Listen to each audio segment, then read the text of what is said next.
Quand on est chef d'entreprise, on est souvent seul. Aujourd'hui, avec les gens comme Femukui, avec le pôle aéronautique, on sait qu'on est plusieurs entreprises dedans. Aujourd'hui, on se sent moins seul et on arrive à faire des choses et à mieux avancer.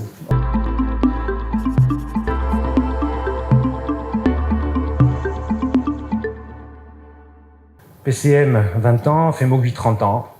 À mon sens, il n'y a pas de raccourci. La seule route, c'est la route longue. Nous, on a la conviction intime que la Corse a certes des contraintes, mais ces contraintes, elles peuvent aussi permettre de créer une économie, d'orienter une économie. Moi, c'est quelque chose qu'on a en nous à PCM.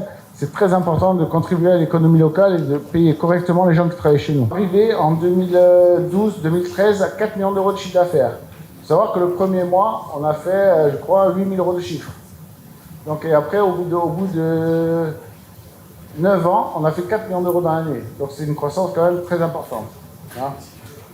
Et on a employé 94 personnes. Imaginez ensuite construire et ensuite développer une plateforme d'investissement ancrée en Corse, telle que Femukui, ça ne relève pas que d'une logique rationnelle.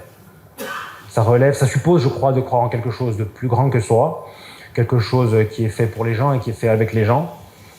C'est à partir de la Corse que cette plateforme se construit. C'est de la Corse vers le reste du monde qu'elle veut se mouvoir.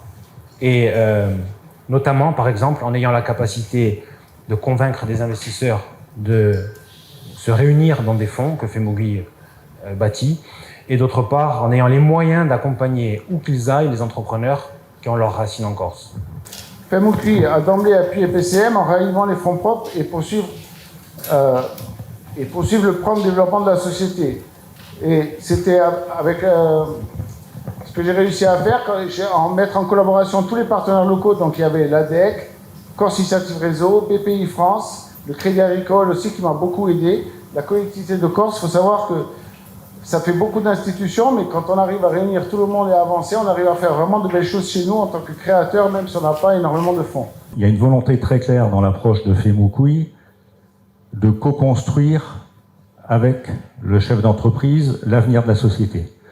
Et donc c'est pas une entrée au capital passive. C'est-à-dire Travalca va pas investir dans les sociétés et se dire avec le dirigeant on se revoit dans 1 an, dans 2 ans pour voir comment ça se passe. C'est pas ça. C'est un vrai accompagnement de l'entrepreneur. Comme on a confiance dans cette économie, on a confiance dans ces acteurs, on a aussi cette volonté de dire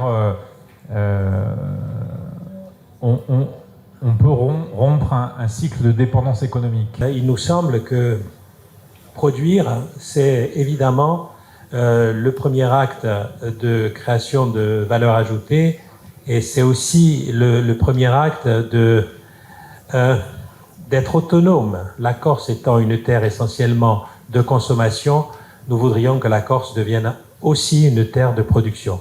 Parce que il y a 2 ans, Sébastien Simon et Giancarlo sont venus nous voir pour cette idée de création de fonds de relance.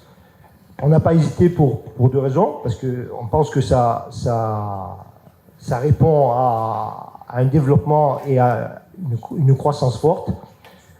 La seconde aussi, je veux le dire, c'est parce que une grande confiance dans Femukui. Quand on met nos fonds dans un fonds d'investissement de relance, qui sont les fonds de la banque, quelque part les fonds de nos clients, il faut que le partenaire avec qui on s'associe soit digne de l'argent de nos clients. Je le résume comme ça parce que c'est bien ça. Et avec Femukui, avec ses représentants, ses chargés d'affaires, ses dirigeants, nous avons à côté de nous, chaque fois qu'on est amené à travailler avec eux, des gens de très grande qualité. La confiance qu'inspire Femukui, que moi j'avais, mais que l'ensemble du conseil d'administration avait, elle a fait que ça a été plus un débat comment on va faire, combien on va, et pas du tout je pensais qu'il allait y avoir une espèce d'opposition. Et ils m'ont dit, mais Bernard, on a 4000 entreprises, enfin un peu moins, presque 4000 qui vous font confiance. Ces chefs d'entreprise, on sait qu'il y a de la valeur en Corse. On est sur un cycle qui devient particulièrement intéressant parce qu'on a une génération de chefs d'entreprise qui est en train de se retirer et on le voit pour avoir accompagné effectivement des transitions d'entreprise en Corse, qu'on a une génération ardente et qui a vraiment envie d'attaquer le marché, de se développer et de travailler et de pousser encore plus loin les feux. voudrais dire un mot aux entrepreneurs. Si vous vous interrogez sur la possibilité de grandir, par exemple, par l'export ou l'internationalisation, sur l'opportunité d'acheter vous-même des entreprises en Corse ou ailleurs, vos fournisseurs, vos concurrents, vos clients, et plus seulement d'être confiné à la fatalité d'être racheté. Tout simplement, si vous cherchez le bon chemin pour élargir votre champ et créer votre propre terrain de jeu, en Corse ou au-delà, où que vous souhaitiez aller, je crois que nous pouvons peut-être faire quelque chose pour vous. Merci.